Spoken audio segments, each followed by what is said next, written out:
Paorou asi miyoibana masagi oiriba phibamdu yengduna tungi aifanaba hotnau haibagi wahai phongdokpada sizinai. Anganba matamda miyoibagi hingnabagi khwaidagi maruoiba potlamsi chanaba jinjangna oirami. Maram asina chana thaknaba jengai phawgai thanna leiba mibu wata padana panba nungaiba mi oina longnarami.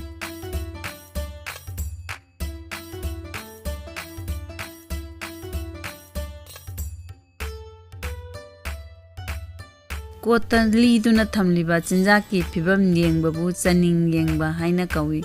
Imung amagi chana thaknabadu konagadra konaroidra haibadu mana liduna thamliba potlamsing adugi chang yenglaga khangni. Aduna watkadaba oirabadi kharaga henna tansinba tai.